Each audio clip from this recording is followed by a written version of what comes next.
All right, good afternoon and welcome to the second White House Mapathon. My name is Courtney Clark and I'm from Peace Corps' Office of Innovation, where I manage our Open Mapping and Geographic Information Systems initiative. Thank you for being here, both to our guests in the room and to those who are watching the live stream. We're streaming right now at whitehouse.gov/live, and the video will be available on that site later today. We are here today to celebrate and actively participate in government-led open mapping projects that support the achievement of the Sustainable Development Goals. In September 2015, world leaders of 193 nations, including President Obama, adopted these bold and ambitious goals which set measurable targets for social, economic, and environmental progress. We know that data, particularly open, high-quality, and accessible data, will play a key role in achieving these global goals by 2030. Today, we will contribute open geographic data to a malaria prevention in Mozambique and to remote and marginal communities in Texas and northern Maine. Our efforts will contribute to the achievement of two Sustainable Development Goals in particular, health and well-being and reduced inequalities. As a former Peace Corps volunteer in Guinea, I saw firsthand the toll that malaria takes on the health, economy, and education, both of my host community, and I've seen it around the world as well. And I couldn't be more proud that this group has come together to work toward malaria prevention and to help level the playing field for rural communities in our country. Our goal today is to contribute 25,000 edits to OpenStreetMap. That's a lot of edits. So we need each and every one of you to map as much as possible. Our fantastic youth mappers, hopefully you've met the youth mapper at your table, will be here to help you every step of the way. Now I'd like to welcome Megan Smith, the Chief Technology Officer of the United States and Assistant to the President. She's been an amazing champion of open mapping within the government. Please welcome Megan.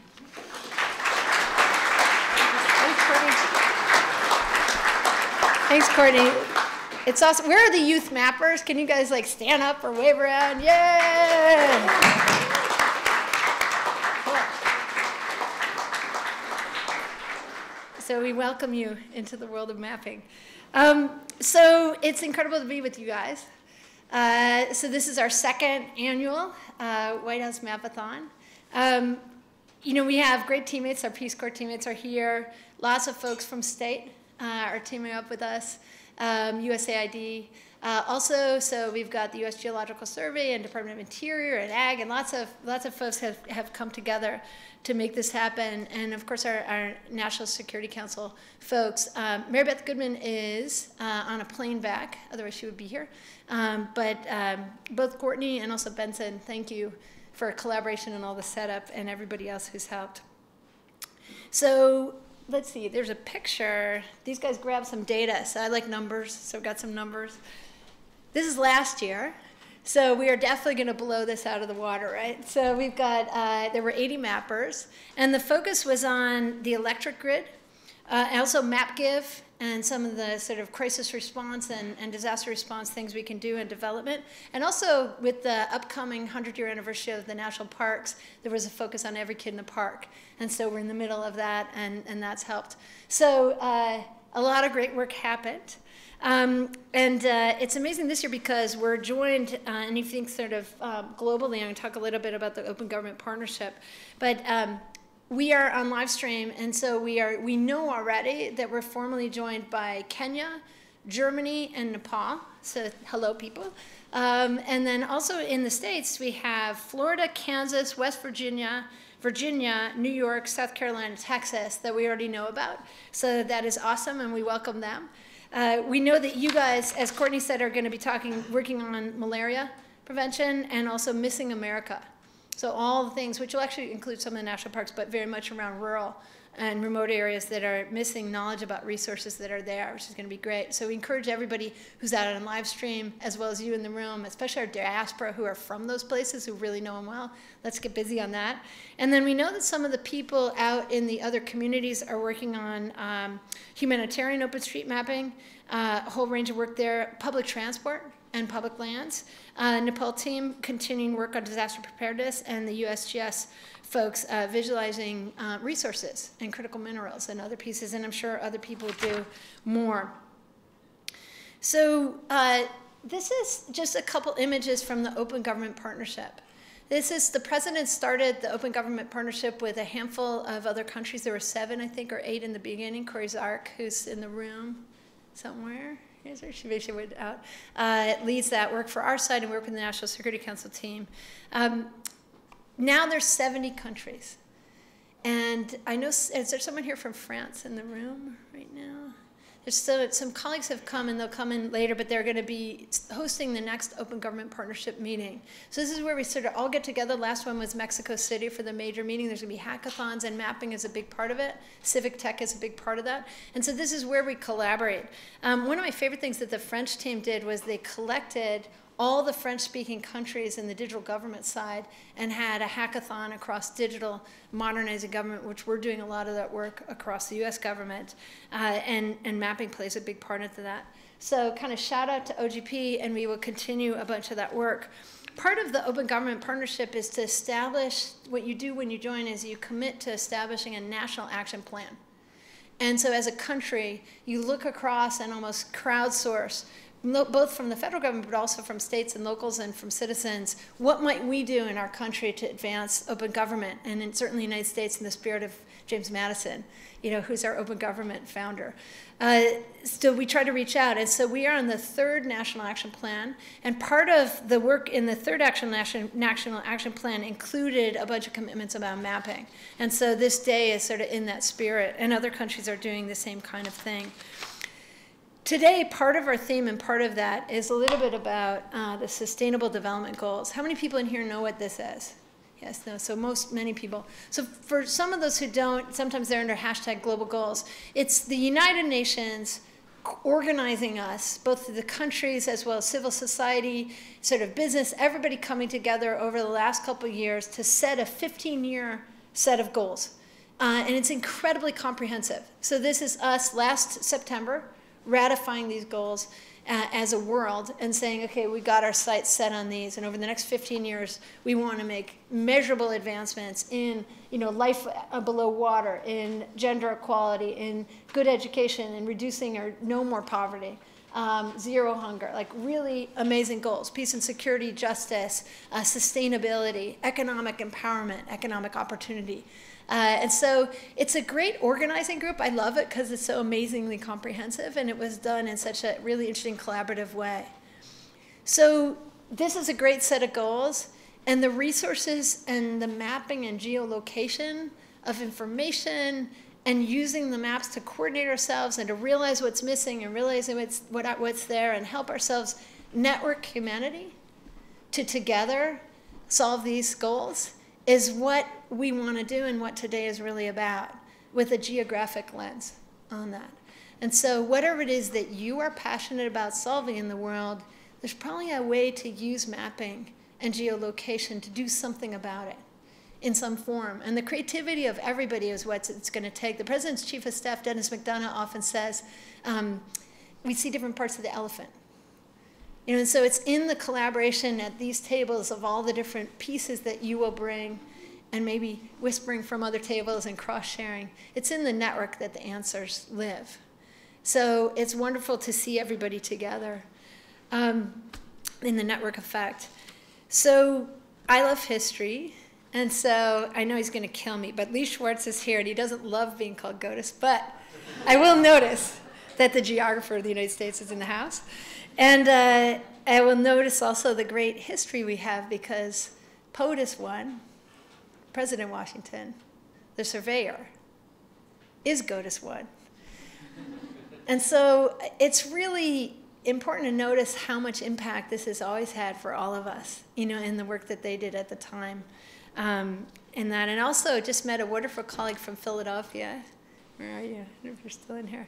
There she is. So she was saying, I studied music and then I came to tech. I think people, I want you in the room to feel really confident about what you know, your skill mix. We just had Susan Kerr in the White House. She had designed all the graphics that you saw in the original Macintosh, that Chicago font, all of that. She came from the art world and dove straight into tech. And so she always brings this word that, I was doing this art.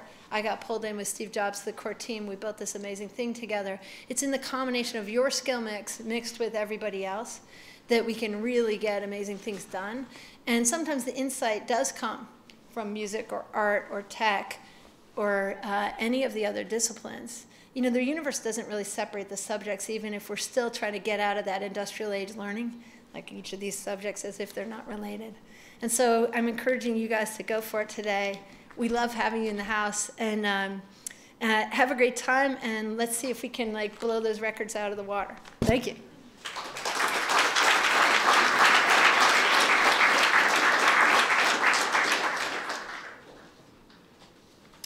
Hi, everyone. Thanks for coming. I'm Benson Wilder. I'm with the MapGive initiative at the State Department.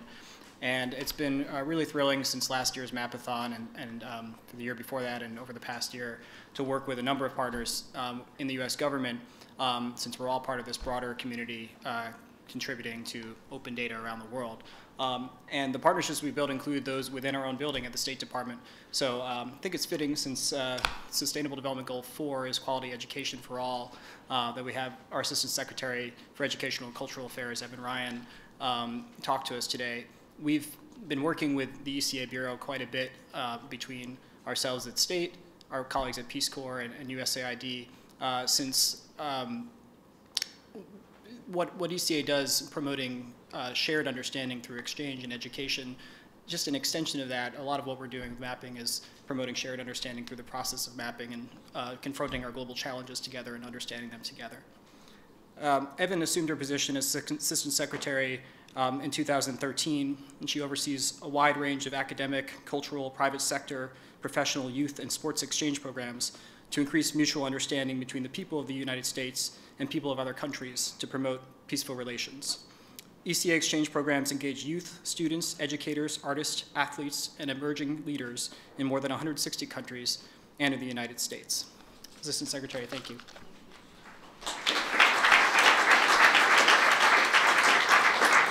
Thank you so much. Good afternoon, everyone. It's a pleasure to be here, and especially a pleasure to be here with Megan, who has really, I think, transformed the perception of government and the White House in terms of bringing innovation here to us with her expertise and her background. So we're always thrilled to partner with her. And we in ECA, as Benson mentioned, we are endeavoring every day to be innovative and forward-looking, and we hope to be doing that today here with you.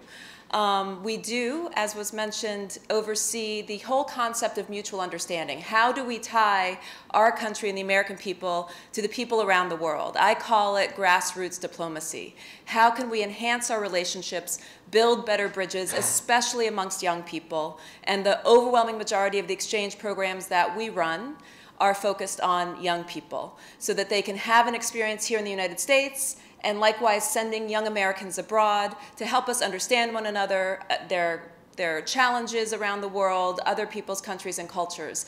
To me, now more important than ever, that we have that sense of comprehension and understanding of other countries and cultures. So today, by being here and volunteering to be digital mappers, we know that you too are tying us all closer together. You're helping us understand one another, you're bridging divides, and that's an important part of promoting mutual understanding.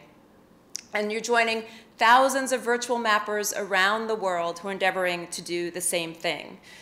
When challenges arise, whether they be natural challenges like earthquakes and hurricanes, man-made challenges, and in this case, I know health challenges, global health challenges, it's important to us as we operate globally that we know that not only American citizens have access to health and health infrastructure around the world, but that our global citizens also do, and that we lift each other up because we're stronger when we do that. So we know that as signing up as a volunteer mapper, you are highlighting your own readiness as a global citizen. And we know that you're acknowledging that the actions you take here in this room can have an effect on a community far away, a place you've never seen, a place you might never have even thought of, is a place that you might explore today. So we've integrated open mapping into some of our international exchange programs, and I have a few examples for you. We used MapGive, a website sponsored by the State Department's Humanitarian Information Unit, to teach mapping to alumni of the Mandela Washington Fellowship for Young African Leaders in their communities in Tanzania and Namibia earlier this last year. Our diplomatic missions in Lahore and Jerusalem used MapGive to engage local students in mapping for 2 humanitarian crises, the Ebola outbreak in West Africa and the Nepal earthquake. And the embassy in Manila held a Mapathon earlier this year to support disaster preparedness efforts in the Philippines. Last November was the first time that a Mapathon was held as part of International Education Week, when we in the State Department joined colleagues, including Megan and her team, and other colleagues from across government agencies to encourage people around the world to promote study abroad and global education. So we see open mapping as a powerful tool for international educators. What better way for teachers to help their students learn than to learn virtually through open mapping and to see themselves as tied together and working with each other as part of a larger global community.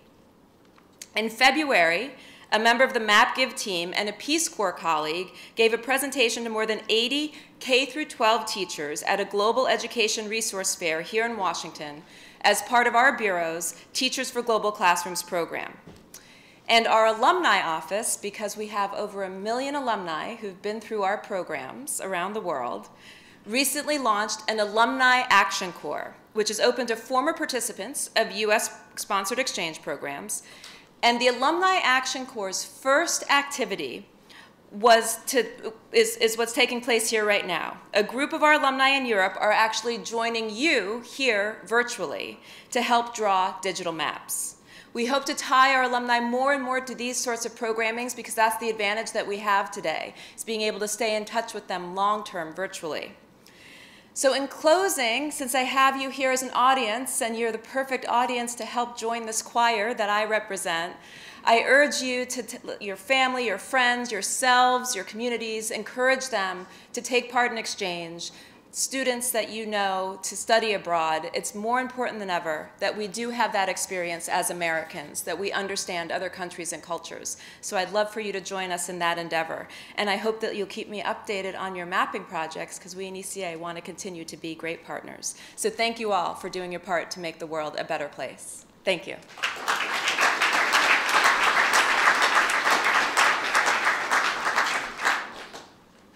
Thank you so much. Next, I'd like to introduce Gail McGovern, who joined the American Red Cross as president and CEO in 2008 and has taken a strong leadership role at the nation's leading emergency response and blood services organization. During her tenure, McGovern has overseen the American Red Cross response to multiple high-profile disasters across the country and around the world, including the Haiti earthquake in 2010, the Japan earthquake and tsunami in 2011, Hurricane Sandy in 2012, as well as the multitude of tornadoes, hurricanes, floods, wildfires, home fires, and other local disasters that affect our country each year. Welcome, Gail.